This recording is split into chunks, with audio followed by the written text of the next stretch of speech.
What's up, Wise Flyers? Welcome to another episode of Points on Points, where we talk about credit cards, travel points, and anything else travel related so you could travel anywhere almost free. My name is David, your host and founder of Wise Flyers. Today we're joined by a very special guest, Ernest from Astute. Ernest, thank you so much for being here. How are you today? Oh, good. Thank you so much for inviting me. I really appreciate the invite to be on your channel. Of course, man. So the way this show is going to work is we're going to talk about the 5 topics that are on the screen right now, and we're going to have a 2-minute timer for each topic. But before we get started, let's let our viewers learn a little bit more about you. So Ernest, how did you get started with credit cards and travel points, and what is Astute? Sure, definitely. Yes, for those of you who don't know me, I'm Ernest from Astute. I actually run a Points and Miles channel that focuses not just on points and miles, but also travel tips, destination and gear reviews, basically a lot of just travel related stuff. And points and miles is obviously a big part of that. I've been doing it about 2 years now, I think. I started in early 2017, and still excited to see where it goes. It's one of those things where like you start as kind of a hobby, and it just kind of has grown and kind of morphed into something else. So it's been a really cool experience and adventure. In terms of how I got started, it really just started like around 2007. I started my first like real job in consulting, and I was traveling like every week, and I was staying in different hotels and obviously flying, and I just started to realize like, hey, I should probably start getting into points and collecting miles and all that stuff. And the big thing for me was that I was always doing cashback before. I always thought like, oh, cashback, cash is king. I should just focus on cashback. But then I had a coworker that showed me like how much value he was getting with just collecting Hilton points, for example, using a Hilton card. And I thought, oh, I should get into that as well. So that started to happen. And then around 2012, I got really excited because I started getting into flexible points as well. So I got the Chase Sapphire Preferred, which I know is like a starter card for a lot of people. And that really kind of catapulted things. I also at the time was collecting SPG points. And I like SPG points. Like I think at the time they were really valuable. I know there's some like controversy now with the Bonvoy stuff, but I always felt with SPG points that it was really hard for me to build them up. Like I loved using them, but to gain a lot of points took a lot of time. So when I got into Chase points, I loved that I could actually earn points quicker and more easily with like different cards. So that's kind of how it all started. And then from there, I started getting into, more stuff with points and miles. And then around 2016, a coworker of mine was saying, oh, you should start a YouTube channel. Like you should try it out. And, I thought about doing a blog before, but I'm like a horrible writer. So I thought, well, maybe YouTube might be a better choice for me. So I gave it a try, and that's how it all started. Yeah, that's awesome. That's a really inspiring story. And it's impressive that you've been doing it since 2007. You're like an OG when it comes to points and stuff. That's really cool. But honestly, like it was pretty low. It was pretty like low tech back then. You know what I mean? Like I say 2007, but really I'd say like 2012 was when I really started getting serious about it and actually like getting multiple cards to try to maximize stuff. Right. Yeah. I feel that's kind of when I started as well. I feel like there was kind of a little fringe movement where there was like kind of gaining momentum. I think that's when the Points Guy blog started, and like there was a little small community, but now it's like mainstream, much bigger now. Yeah, and it's crazy. Like some of those offers that were coming out before. I mean, you probably remember like there was like that Capital One venture when it was first released. They were doing like a points match up to 100,000 points if you had, airline or hotel points that you could match with them. And then obviously the reserve card in 2016. That was insane. I don't know if we're going to see offers like that again, but I'm still optimistic. Hopefully, as long as people follow the rules, I think they'll hopefully keep giving us offers. So Ernest, one more question before we get started. You've been traveling a lot. Obviously, you've been doing this for many years. What has been your favorite award redemption? So my favorite award redemption, ironically, is one where I didn't actually travel. I actually was able to treat my parents to like a retirement trip right when they retired. They were having a really rough year. Like they closed their business and they retired, and then also they sold their house. And we had a relative that also passed away. So it was just a lot of stuff going on all at once. And it was a really tough year for them. And I was very fortunate. I felt just very lucky to be able to treat them to like an all expense paid trip, in terms of airfare and hotel. So I actually sent them to Maui and let them stay at the Andaz Hotel down in Maui. And at the time, I had a ton of American Airline miles that I accumulated from both credit cards and also a bank account. And then obviously I had the Chase points to use to pay for the Andaz. So that was a really cool experience for me. Like I know it might be a little bit of a soppy answer, but for me, it was really meaningful to be able to like treat my parents to that, and to be able to do it without actually having to pay anything was super cool. Yeah, I think that's amazing. It's when you could give a gift like that to your parents that would have cost thousands of dollars probably. Yeah. And you just use miles and points, and it's very rewarding and fulfilling to do something like that. So I don't think that's a softy answer at all. I think that's totally legit, and it probably made you feel really nice, and I'm sure they loved it as well. Yeah, absolutely. I think surprisingly my parents aren't into points and miles yet though, but I'm still trying to convert them, so we'll see. Yeah, hopefully soon. Maybe they should watch your YouTube channel. I know, right?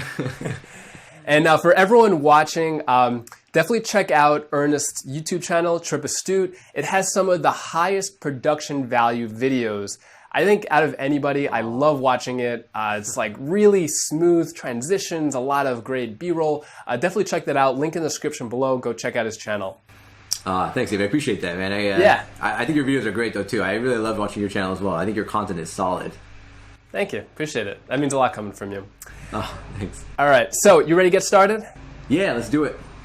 All right. So, our first topic is going to be worst credit card. I feel like I'm always talking about the best credit cards, but the worst credit card needs some attention as well. So, Ernest, since you are our guest, I'm going to start the timer now, and you're up. Yeah, I hope I don't bust a time. Let me know if I'm starting to run a little over. No, it's no problem. Yeah, so I think my default answer would probably be like department store cards. Probably not worth it. I think usually they kind of reel you in with those big sign up bonuses, but the benefits are usually pretty mediocre, and I just feel like they're usually not worth it. And especially if you're pursuing Chase cards on the line, and you don't want to waste a 524 slot on that.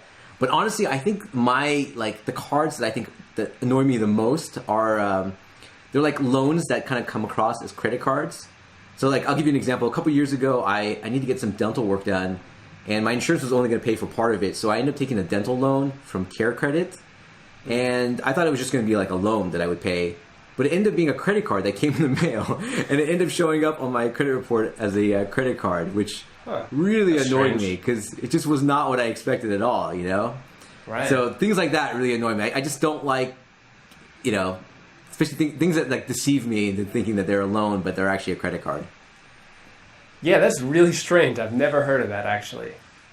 Yeah, it really shocked me too, because I was not expecting to see like an actual Visa card come in the mail, but apparently they wanted you to use it for future stuff that you wanted to put on the loan itself. But yeah, it really wasn't a loan; it was really a credit card. Wow, that's a complete surprise to me. All right, so my card for worst card, definitely the department store cards, like you said, those are the worst. But also kind of, I don't know how you would categorize it, but like Royal Caribbean Bank of America card or the Chase Disney card, any specific kind of niche travelers, they have a co-branded card, which is not valuable at all. So I think a lot of people, like with Royal Caribbean, I did a cruise early this year in January, and they were promoting this card, and you're only getting like $100 sign-up bonus, and $100 sign-up bonus, and you're getting like 2 points per dollar when making Royal Caribbean purchases, 1 point per dollar on everything else. And I'm just like, just get like a City Double Cash. You get 2% on everything, and you could still use it for the cruise, for other people. So yeah, I would say that, like the Disney card, Royal Caribbean card, the Carnival cards, I think it's more of a gimmick that people fall for, especially if they're in love with that brand. Yeah, it's funny. I was at like lunch a couple of days ago, and a friend of mine busted out like his like college like affinity card, and it was like he gets like no benefits from it. It's just like it has his college like logo on the front of the card, and I was like, yeah, oh man, that's like such a waste. Like you could be earning points or like rewards off this card, But at least it looks he's happy good, with it, right? Yeah, at least it looks good though. So. Yeah.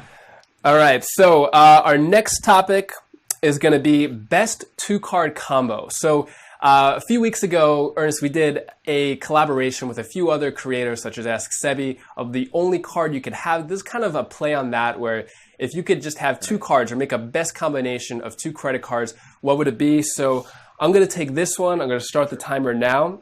Yep.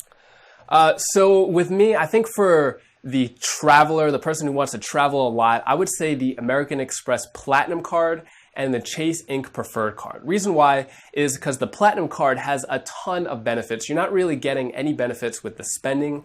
The sign-up bonus is okay, but it's more the ongoing benefits such as global entry, lounge access, too many things to list in this video right now, like Uber credits, you get status with Hilton. So I think you kind of have like flight incidentals and hotels covered with the Platinum card, but the only problem is there's no travel protection. So that's where the Chase Ink Preferred comes in, and with the Chase Ink Preferred, you get travel protection and you get cell phone insurance, and also Chase Hold'em reward points are flexible, and you could get 3 points per dollar in a few different categories. So that's what I would say: Platinum, American Express Platinum, and Chase Ink Preferred. Ernest, what is your thought on 2-card combo? That's actually a very interesting combination, by the way. I have to say, that's actually interesting, because I would actually think like platinum and gold, but actually, you're right. Having the 2 point systems is actually a really good way to go as well. I've never thought about it, but that's actually really cool. I'm kind of a Chase fanboy, so I'm probably going to lean toward Chase. And it's funny because when we did that collaboration, we both picked the same card, the Chase Sapphire Reserve. So we definitely have similar tastes in terms of cards. For me, I think that the Sapphire and like Freedom combination, so either of the Sapphire Reserve or Preferred, and then one of the Freedom cards, like the Freedom or Freedom Unlimited, is a really good combination. That was kind of where I started, I think, when I started doing points and miles in 2012. I got that the Sapphire Preferred, and then I got the Freedom card, and then it was just a really nice combination to be able to pull points and earn points quickly, especially with the 5x bonus on the Freedom card. But I have to say, I think if you're eligible for business cards, I think the In Cash is also a very compelling card to get. I love that card like earns me like 1,000 points every month with just like auto pay items, like my cell phone, my internet, streaming services, like all of that usually equates to about 1,000 points a month with no annual fee. So that's like a keeper card that kind of is like a workhorse in my wallet as well. Yeah, definitely. I think that Chase Ink Cash is underrated because, like you said, $200 in the right categories will yield you 1,000 points. So I think, that's a good card. And also, I like your combo because you could transfer your points from the Chase Freedom over to the Preferred or Reserve to get more value with transfer partners. Definitely. Yeah. All right. So next topic would be, should you cancel credit cards, or just the topic of canceling credit cards in general? All right, Ernest, you're up first. I'm going to start the timer now. Cool. Well, I think in general, the answer is no, you shouldn't. But it's kind of there's a lot of gray area, I think, there as well. Because I know, most times people will tell you should product change to a no annual fee card. But like as we all know, like sometimes that's not even a possibility, especially if you have like an American Express charge card. So in those cases, I think that it's not unreasonable to cancel a card. What I usually recommend for people is that if you're going to do that, like maybe do it right after you've applied for other credit cards, because you're going to take a hit on the lost credit that you have and also the credit history, but hopefully you can offset that with some of the new credit that you've earned with the new cards. So I say, like, if you can do that around that same time, I think that's usually a safe time to do it. And then obviously, like, I've had cards that like basically were canceled unintentionally because I like totally forgot about them, and then they were in my drawer, and then they got canceled, which is no fun. So you want to be careful of that. But there is, to caveat that, there is also, I have 2 cards that are from college that I still keep. They're 2 like USAA cards, and the only reason I keep them is because they're my oldest cards. So I know that if I were to cancel those cards, since they have 20 years of history, like I just think like that would be devastating for my credit history. But then again, if I have a card that's only a year or 2 old, I'm usually not too worried about canceling them. Right. Yeah, definitely. I think to add to that, if you have a card that has no annual fee, definitely keep that open as long as possible. You don't need to cancel it. And like you were saying, Ernest, maybe have like some type of auto charge on that card and that it automatically pays itself, because that's happened to me a few times where I just completely forgot about a no annual fee card and then it closed. And so that'll ruin your credit history. Yeah, I had a Capital One Venture One that just got canceled like a year ago because of that. I was like, oh, I meant to put like some goofy charge on there, you know, just to keep it open.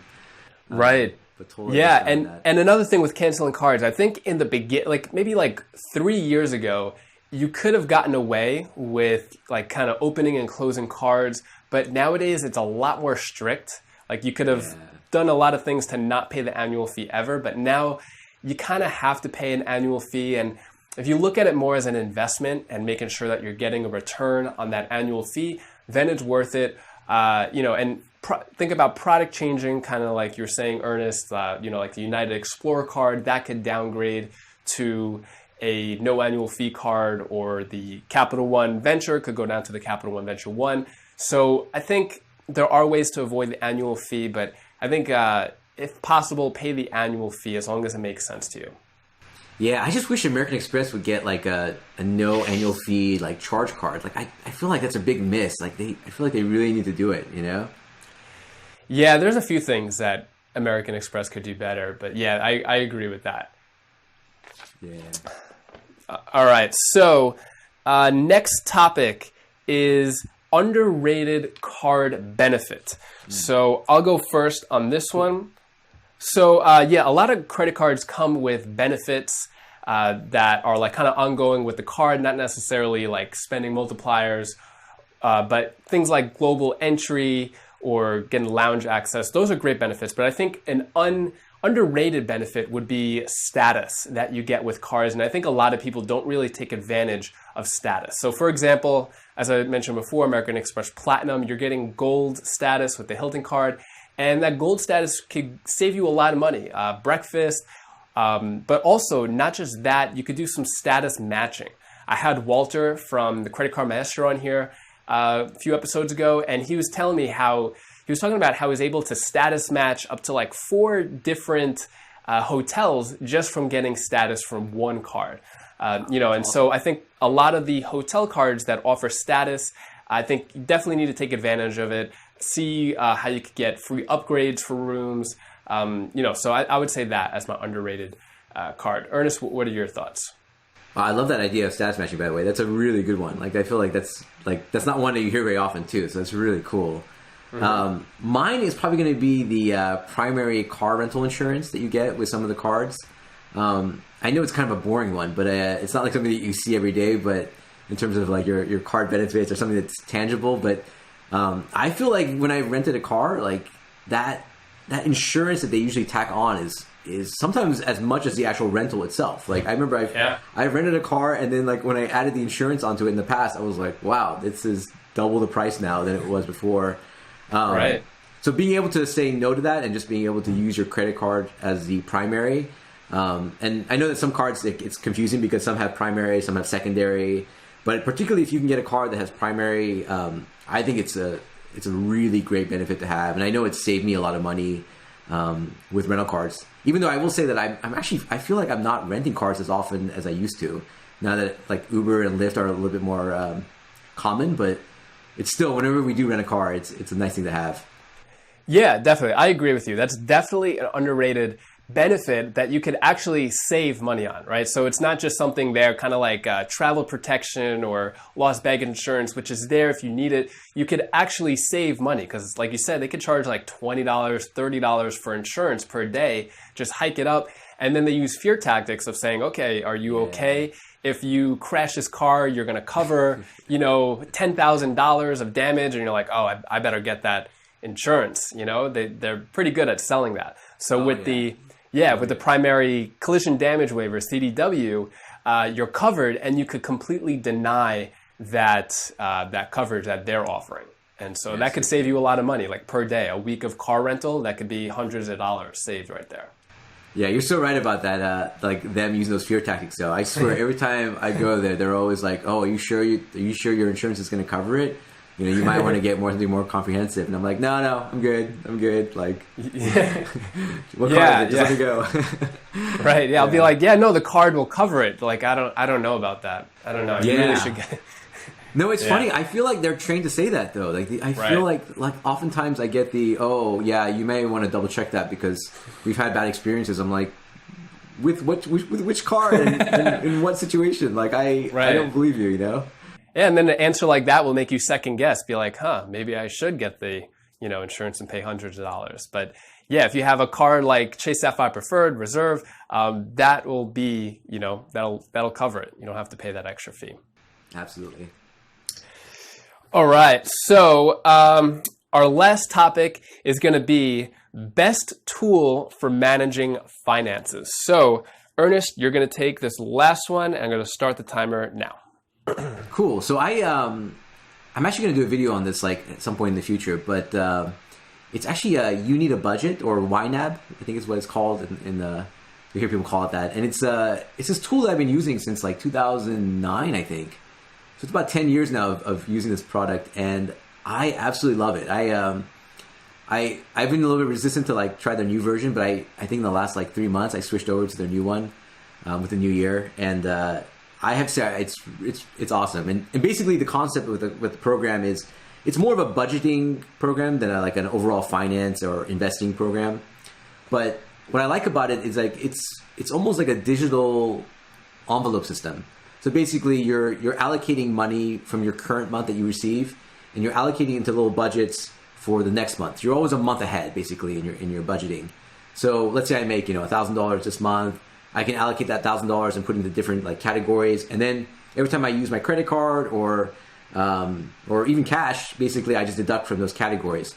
And what's cool is that I just know that whatever I'm spending money on, regardless of whether it's a credit card or even whatever credit card I'm using, or even cash, like I just know that I have the money to pay for it because one, it's in advance, and also I've already allocated that money. So every time I make a transaction, I just subtract it, and it shows as like here's your balance. And if I need to cover it, I can pull from another budget category to make up for the difference. So it's a cool little program. Like I said, it's not as like complicated as some of the other programs out there, but I really like it. It does have a fee to use it, but to me, like, it's such a lifesaver that I definitely have no qualms about paying it. Right, yeah, and especially if you're kind of saving money long term, being able to budget and manage kind of pays for itself. I've actually never used that software before, but I have heard of it. Definitely. It has a little bit of a following online. I feel like there's a couple of people, you'll see a lot of people who are disgruntled about it also because the old version was like a one-time cost, but now like the new one's like a subscription cost. So you see a lot of old timers, like even myself, who were like really resistant to like move over, but I've now seen the light, and I'm now on the new system. Nice. So my tool for personal finance or managing your finances would be Mint. So mint.com I think is a great resource. I've been using this I think since 2011 or something. Even before I got involved with getting a bunch of credit cards.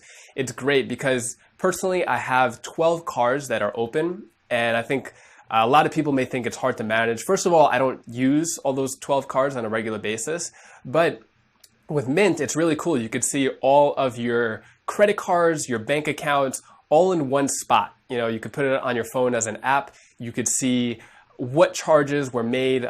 My favorite thing about it is I get a monthly, a weekly report every Sunday where it says what cards were used, how much. So if you're worried about unauthorized transactions or fraud, it'll show up there, each card, and it takes like maybe a minute to look through those transactions to make sure that everything is good. So to keep all of the cards in one spot, I think is cool. Also bank account too, if you want to make sure everything's good with the bank account, compared to the cards and the transactions that are on the cards.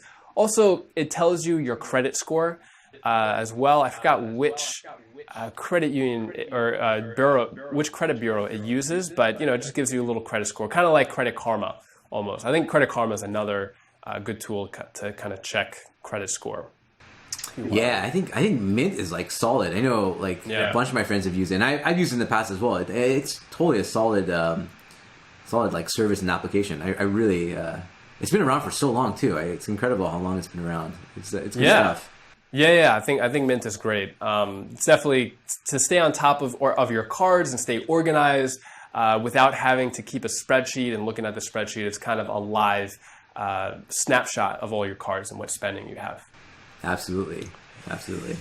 All right, so Ernest, this was a lot of fun. In conclusion, how about you tell us your final thoughts and then where we could find you, like social media handles for Astute? Yeah. So first of all, thanks again, David, for inviting me and letting me be on your channel. It's like really appreciate it. It's super fun to do this with you. Anytime. And hope to do even more collaborations with you as well. Like I know we had that one before, but I'd love to do another one just with you as well. Absolutely. In terms of my channel, obviously it's just Trip Astute. If you want to look it up, it's just Trip and Astute. And then I have a website, obviously, and I do have Twitter, Instagram, and all the other stuff. But I have to admit that I'm not very good on Instagram. I don't really post that often, so it's something I need to get better on. So I think it's a goal of mine to get better at Instagram and to do more on there. But yeah, basically it's Trip Astute for all of them. So if you're looking for me, just type in Trip Astute and you should be able to find me either on my channel or any of my other social media platforms.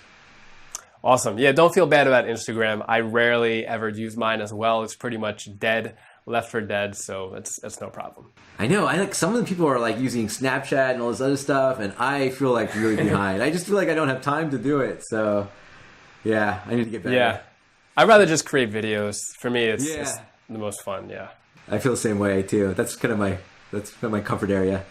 Yeah, me too. So Ernest, thank you again so much for coming on the show. And if you guys want to watch another episode of Points on Points, I have several of these now. I have Brian Jung. I have Dustin from Waller's Wallet. You could click this playlist over here, all of the other Points on Points episodes, and I'll see you in the next video. Take care, Ernest. All right. Thank you.